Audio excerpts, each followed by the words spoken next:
Olá, estamos aqui para mais uma aula.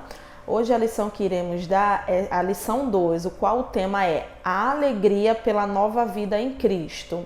O texto do dia está em 1 Tessalonicenses, capítulo 1, versículo 3, que fala assim: lembrando-nos sem cessar da obra da vossa fé, do trabalho e da paciência, da esperança em nosso Senhor Jesus Cristo, diante de Deus e Pai. A síntese bíblica vai falar assim: a nova experiência de vida dos Tessalonicenses está intimamente ligada a uma forte comunhão com Deus. A lição que iremos falar hoje sobre essa alegria pela nova vida, a gente vai ver que a igreja tessalônica, ela serve como exemplo para aquele povo, para as outras igrejas, para as outras igrejas que Paulo está fundando e até para nós mesmos hoje em dia. É um exemplo de alegria de servir ao Senhor, um exemplo de amor à obra. Paulo vai falar que aquela igreja tão nova, ela traz alegria para ele, porque além dela ser tão nova, ela está demonstrando serviço, trabalho para uns com os outros, né? Isso tudo em nome de Jesus. O texto bíblico está lá no capítulo 1, do versículo 2 ao versículo 6, da primeira carta aos Tessalonicenses, que diz assim: sempre damos graças a Deus por vós todos, fazendo menção de vós em nossas orações, lembrando-nos sem cessar da obra da vossa fé, do trabalho e da paciência da esperança em nosso Senhor Jesus Cristo, diante de Deus e Pai. Sabendo, amados irmãos, que a vossa eleição é de Deus, porque o nosso evangelho não foi a vós somente em palavras, mas também em poder e no Espírito Santo, e em muita certeza, como bem sabeis, quais fomos entre nós por amor de vós. E vós fostes feitos nossos imitadores e do Senhor, recebendo a palavra em muita tribulação, com gozo do Espírito Santo. Ao longo da lição, a gente vai ver que Paulo ele faz menção a essa igreja com muito amor, com muito zelo, mostrando que é o próprio Jesus Cristo que tem amor por aquela igreja tão nova, né? Na introdução, na aula passada, a gente viu que aquela igreja fundada em apenas 3 semanas, né, 3 sábados que Paulo pregava na sinagoga, porém, aquele povo, eles aceitaram o evangelho de bom grado, né? Aceitaram o evangelho muito rápido e isso deixa Paulo muito feliz, né? Isso deixa o Senhor muito feliz. O primeiro tópico vai falar assim: Paulo e os Tessalonicenses, um líder e seus amigos. Paulo, um líder que pode chamar seus liderados de amigo. A experiência de Paulo em Tessalônica aponta para um modelo bíblico de relacionamento. O apóstolo não é um pastor que tem amigos, mas que seus amigos são membros da comunidade que ele lidera. Paulo não se coloca em outro nível acima dos outros, quase como um super-herói. Pelo contrário, o apóstolo Paulo trata os tessalonicenses como amigos queridos. Isso aqui que a lição vai falar, que Paulo ele aponta para um modelo bíblico, é justamente quem é esse modelo. Esse modelo é o próprio Jesus Cristo. Jesus Cristo, ele dá uma lição para a gente nos evangelhos, mostra que Jesus, ele trata os discípulos como seus próprios amigos, não como algo superior. Até porque Jesus ele foi o maior exemplo de servo, né? A Bíblia vai falar que ele lavou os pés dos discípulos, e isso o quê? Isso demonstra que ele servia, que ele não queria se colocar superior, apesar dele ser o próprio Deus. Mas ali, Jesus ele foi um exemplo. Jesus é um exemplo bíblico. E Paulo, ele vem nessa pegada com um modelo bíblico que é o próprio Jesus Cristo, né?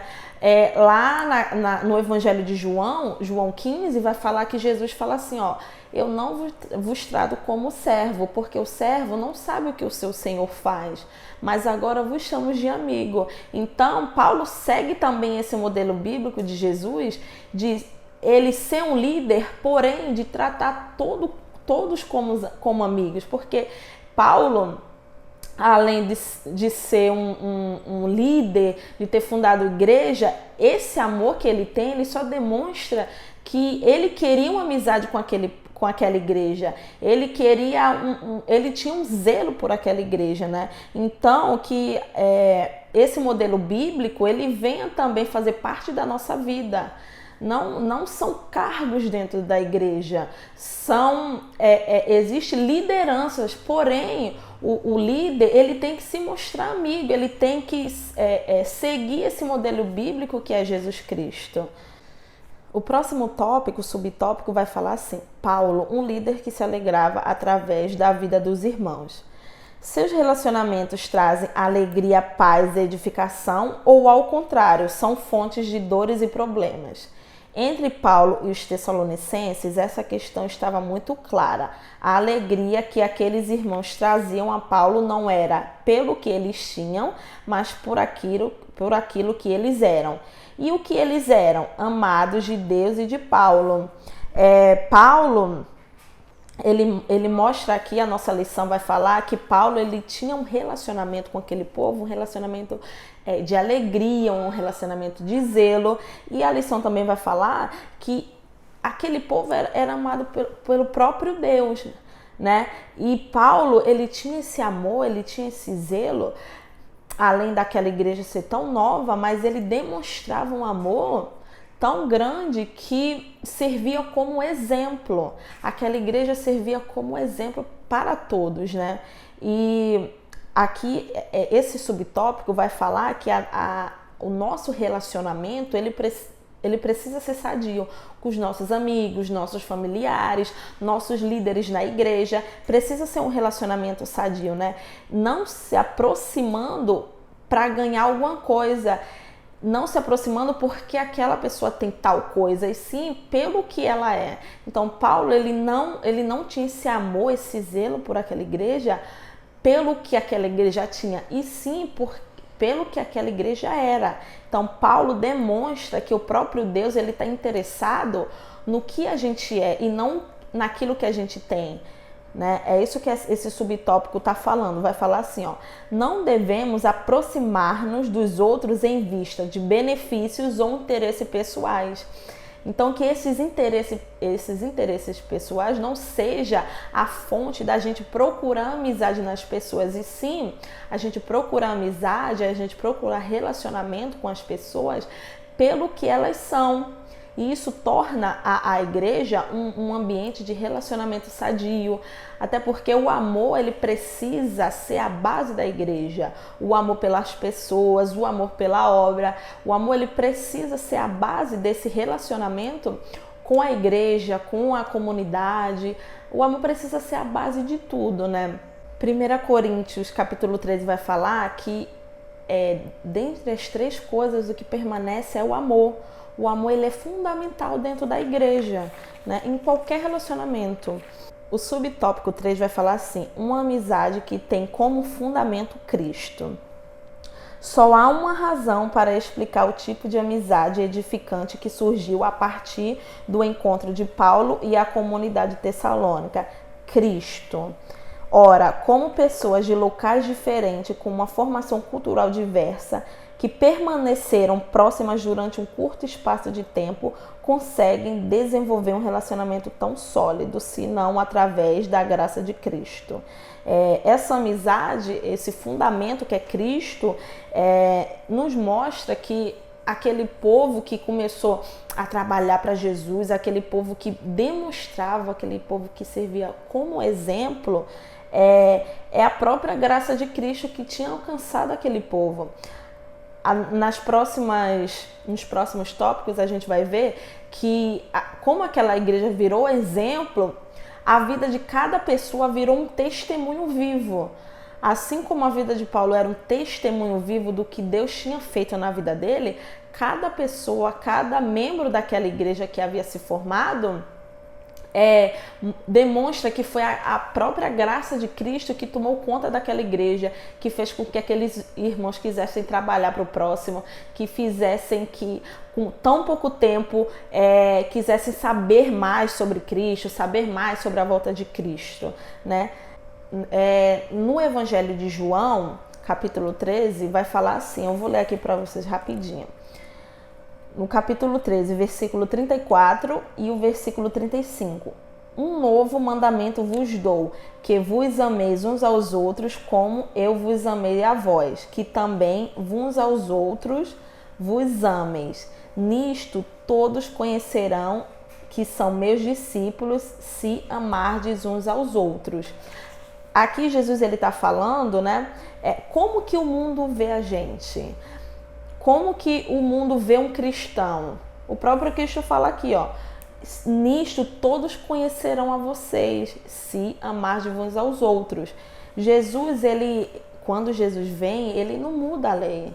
Pelo contrário, Jesus ele vai para outro patamar, né? Em Levítico fala que devemos amar nosso próximo. Mas aí Jesus ele vem, eleva o nível desse mandamento e fala assim, ó.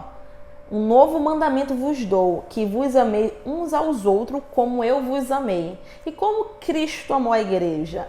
Se dando para a igreja. Cristo morreu pela igreja, né? Então Cristo ele vem com um pensamento além, ele eleva esse nível do mandamento, ó, precisa amar o próximo, mas vocês precisam amar além disso, né? O próprio Cristo ele traz esse exemplo pra gente. E como que o mundo vê a gente? Como o mundo reconhece que somos cristãos?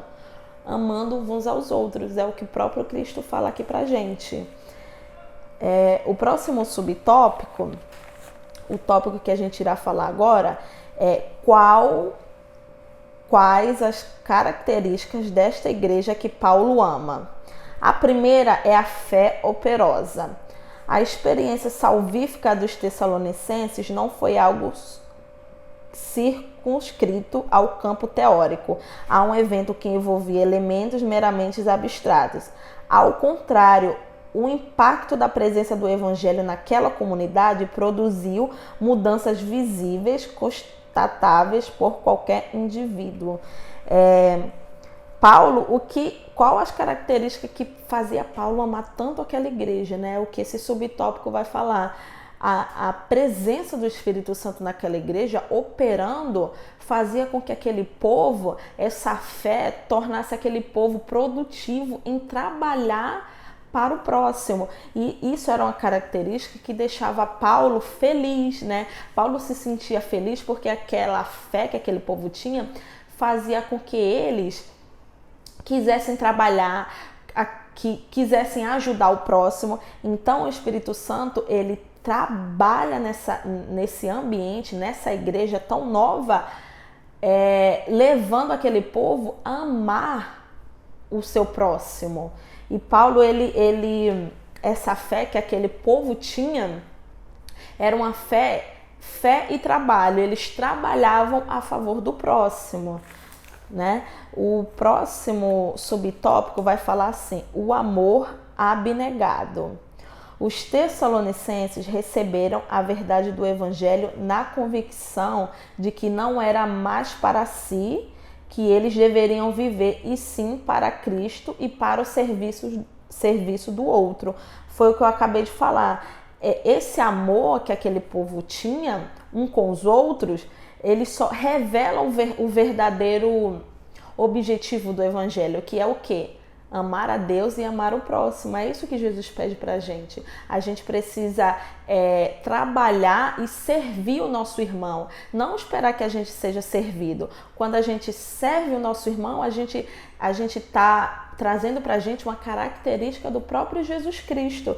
Então, esse amor era uma característica que Paulo adorava naquele povo. Por isso que Paulo se apegou tanto àquela igreja. Por isso que Paulo ele via aquela igreja como o próprio Senhor Jesus Cristo, como o próprio Deus. Aquela igreja tão nova, mas elas queriam, a partir do momento que ela recebia o Evangelho, elas já queriam trabalhar para Jesus, elas já queriam trabalhar para o próximo. E esse amor, ele chama a atenção de Paulo, né? Aqui na nossa lição vai falar assim: as relações em nossas igrejas devem ser constituídas naturalmente, sem estratégias artificiais, promotoras de ilusões para ambas as partes. O amor não engana, mas antes trata com verdade. É o que eu falei, né?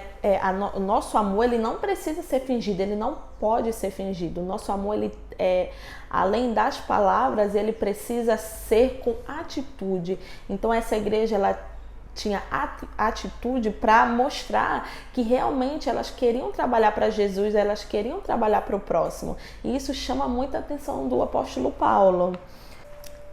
O nosso próximo tópico vai falar assim: a nova vida em Cristo e seus efeitos. A nossa lição, como a gente viu, né, é sobre a alegria da nova vida em Cristo. Nesse subtópico a gente vai ver sobre a transformação que todo cristão passa a partir do momento que ele recebe o Evangelho de Jesus. O subtópico vai falar assim: a transformação que não se pode esconder. O testemunho de Paulo sobre os Tessalonicenses é forte. Entretanto, este não era o ponto de vista isolado de um amoroso pastor. As igrejas circunvizinhas e a população pagã da região também eram testemunhas de que a salvação em Cristo mudou radicalmente a postura dos irmãos em Tessalônica. Esse primeiro subtópico é falando sobre essa transformação que aquele povo teve em tão pouco tempo. Em Mateus capítulo 5, o próprio Jesus vai falar assim: vós sois a luz do mundo, não se pode esconder uma cidade edificada sobre o monte. E o que Jesus quer falar com isso? Ele quer falar que não tem como mostrar a pessoa ser transformada e ficar escondida. Essa transformação que o subtópico está falando, a transformação que não se pode esconder. Quando você recebe o Evangelho, automaticamente a sua vida se transforma, você é regenerado, você é lavado pelo Espírito Santo. Então as suas atitudes, elas demonstram que você realmente mudou. O evangelho genuíno, a transformação genuína. E a gente traz conosco um testemunho de vida que o próprio Jesus Cristo, ele trabalha na nossa vida. Então esse testemunho, ele mostra uma mudança que todos conseguem ver, né? Uma mudança que é transformadora. Essa mudança na vida do crente, que é um novo convertido, é nítido aos olhos das pessoas. A Bíblia vai falar que somos transformados de glória em glória. Então, a nossa santificação diária vai mostrando para aquelas pessoas que a gente foi transformado pelo Espírito Santo. O Evangelho, a sua tradução original, é boa notícia. Então, quando você adere ao Evangelho de Cristo, você quer contar essa notícia boa para todo mundo, você quer falar de Jesus para todo mundo. E não porque agora a gente aceitou Jesus, a gente quer mostrar que a gente é assim ou assado, não. A gente não consegue conter essa informação, essa boa notícia só pra gente. A gente quer passar para os nossos familiares, para os nossos amigos, no nosso trabalho. E aquele povo, ele serviu como exemplo, essa igreja serviu como exemplo, mostrando tanto para aquelas pessoas pagãs como para as outras igrejas que Paulo andava, que realmente a transformação do povo de Tessalônica era nítida aos olhos. Então que a gente possa ser igual essa igreja em Tessalônica, que a gente possa mostrar para o próximo que a gente foi transformado, que a gente foi lavado, regenerado pelo sangue de Jesus Cristo. O próximo subtópico vai falar assim: a causa da nova vida.